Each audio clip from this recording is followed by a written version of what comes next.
Mr. Jayant Chaudhary, you want to say something? धन्यवाद सभापति जी। मैं आज आपके माध्यम से भारत सरकार द्वारा 9 फरवरी 2024 को लिए गए ऐतिहासिक फैसले के संबंध में अपनी बात रखना चाहूँगा।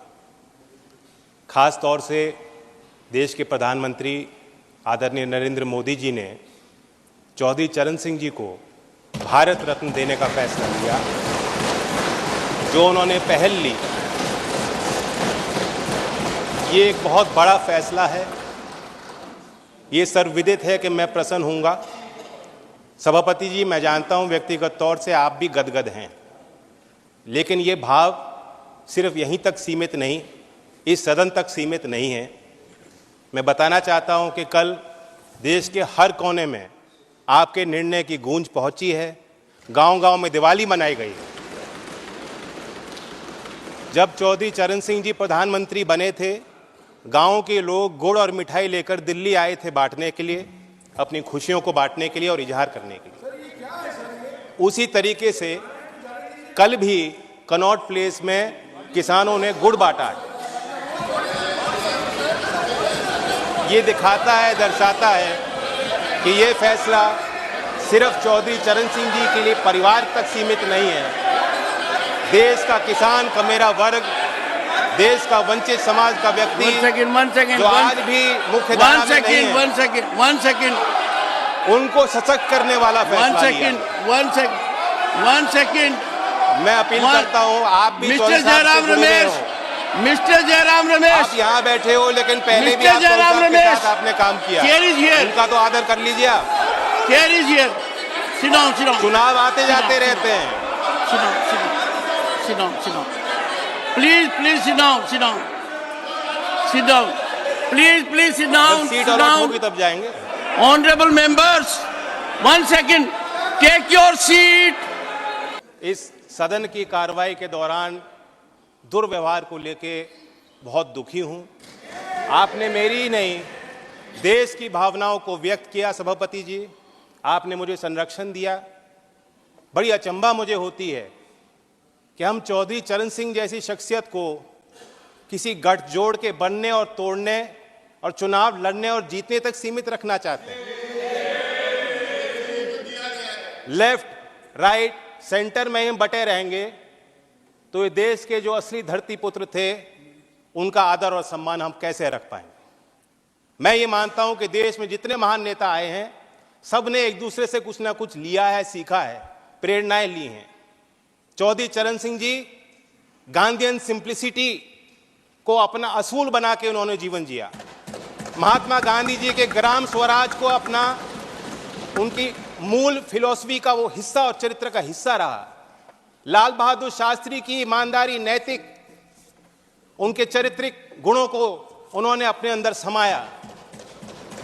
इस सदन के माननीय सदस्य पूर्व प्रधानमंत्री एच.डी. देवेगौड़ा, जैसे इनकी राजनीतिक पहचान खेती और किसानी से जुड़ी हुई है, उसी प्रकार से चौधरी चरण सिंह जी की पहचान भी खेती और किसानी और कामगार से जुड़ी हुई है। राजनीतिक विशेषज्ञ मानते हैं कि जैसे इंदिरा गांधी जी में एक करिश्माई शक्ति थी लोगों को अपनी तरफ आकर्षित करने की, उसी प्रकार से चौधरी चरण सिंह जी को सुनने के लिए, उनको छूने के लिए, उनको बेहतर तौर से समझने के लिए दूर दूर से, गांव-गांव से लोग चले आते थे। और मैं ये भी मानता हूं, 10 साल मैं विपक्ष में रहा हूं, कुछ ही देर इस सदन में मैं इस तरफ बैठा हूं, लेकिन मैंने देखा है कि 10 साल में जो आज सरकार है, इनकी कार्यशैली में भी चौधरी चरण सिंह के विचारों की झलक है।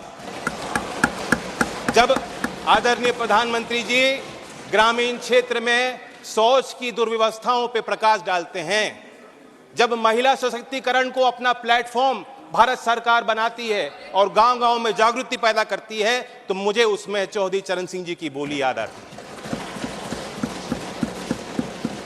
सभापति जी, हम लोग नेताओं को समझ नहीं पाएंगे अगर हम इसी तरह बटे रहेंगे। कुछ लोग, उनके अंदर भ्रम है। कुछ लोग ये भी कहते हैं, मानते हैं कि चौधरी चरण सिंह जी जाटों के नेता थे या सिर्फ किसानों की वकालत करते थे। ऐसा नहीं, वो विचारक थे और उनके इंटेलेक्चुअलिज्म पे जो टेरेंस जे बायर्स, जो प्रोफेसर थे oriental college in African studies London school में, यूनिवर्सिटी ऑफ लंदन में। उन्होंने किताब लिखी है चरण सिंह 1902 to 87 एन असेसमेंट। मैं उससे कोट करना चाहूंगा सर। चरण Singh did have incisive intelligence and he undoubtedly applied it to a continuing study of agricultural problems in Uttar Pradesh. Judgment on whether he was an intellectual, of course, turns to one definition of intellectual. My judgment is that on the most rigorous definition, Charan Singh was clearly an intellectual, and not only that, the most unusual one. Sir, जो प्रधानमंत्री जी ने और भारत सरकार ने चौधरी साहब को भारत रत्न दिया है, मैं मानता हूं उससे दो बड़े काम हो जाते हैं। एक कि चौधरी साहब की लेगेसी को हम दोबारा इंस्टीट्यूशनलाइज करते हैं। देश के सभी विश्वविद्यालयों में पढ़ रहे छात्र, उनके अंदर आपने एक नई जिज्ञासा पैदा की है। गांव में पल रहे नौजवानों के अंदर एक नई जिज्ञासा और भावना आपने पैदा की है।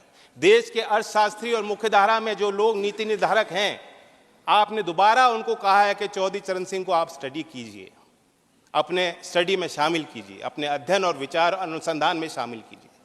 दूसरा बड़ा काम जो भारत सरकार ने किया, भारत रत्न देकर हौसला बढ़ाया। मैं मानता हूं कि ये एक महज पुरस्कार नहीं है, सबसे बड़ा सम्मान है। और मैं जानता हूं कि आज की जो जीवन समस्या देश के सामने और चुनौतियां हैं कि उनका हल नहीं निकलता, लेकिन आने वाले सालों में झोपड़ में पैदा होने वाला व्यक्ति जब वो कहेगा अगर मुझ जैसा चौधरी चरण सिंह बन सकते हैं, भारत रत्न उनको मिल सकता है, तो मैं भी अपनी समस्याओं का समाधान खुद करने में सक्षम हूं।